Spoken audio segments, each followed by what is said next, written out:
So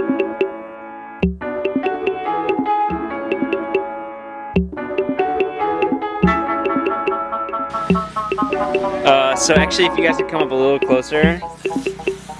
We've got a herd of very aggressive deer. There's about 40 does that live up at the top of the hill. I'm Damon And And I'm Rebecca Lampier.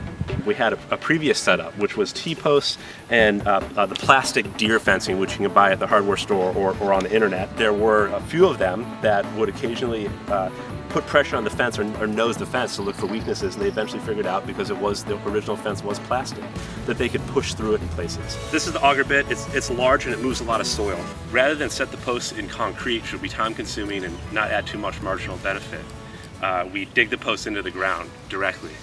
Digging by hand would be time consuming and obviously, you know, physically taxing. So we rely on a PTO powered auger, which allows us to get down to about 3 feet, 2.5 feet or so.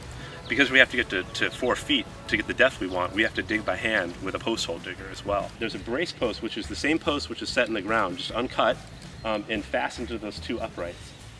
And once it's pulled tight, this fence will stand up by itself without being attached to anything. Wow. That's how tight it is. This little extra piece hanging out here is actually useful for wrapping wire around if you can't use this particular locking mechanism for the diagonal piece. It's very tempting to want to just tack this up as is, but unless you pulled all the crimp out of the wire, you're not getting the full length of the fence, and you're not getting the structural purpose of the fence. In order to get the full stretch, you need to attach one end of the fence to your brace post, and the way that's accomplished is by stripping away the vertical stays, which are these portions of the fence, to reveal a length of the horizontal wire that you can then wrap around the post and create a little bit of an ad hoc impromptu knot at each point up and down the fence wire. The difference in its enabling ability to get the job done was night and day. It's the right tool for the job. It made everything super easy, regardless of what else was going on with the project or where we were in the terrain or other challenges that we were experiencing in pulling the fence. This actually was worth its weight in gold.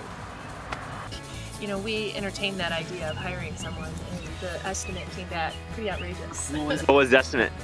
Well, it's funny because the way he said it over the phone was 32875.42.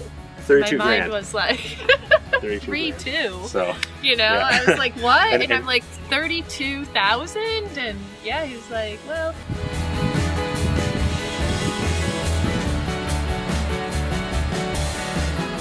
The fasteners for the wood line posts are pretty heavy duty, double barbed staples. Don't be confused if you, oftentimes you look in the hardware store and you see fence staples, they might be kind of soft, lightweight, they don't have any barbs on it, skip over them. You pull this thing as tight as you can and let go, and it stays where it is. And it's done. It's like the easiest thing in the world. So it's a fantastic little piece of equipment. It requires that you countersink a pre-drilled hole that you slide the wire vise into. You pull the wire in it again, and once you let go, it's there forever. Part of what that estimate was based on is that we had picked a different product from this Stay Tough company that came in, like, I don't know, the rolls weighed like 500 pounds.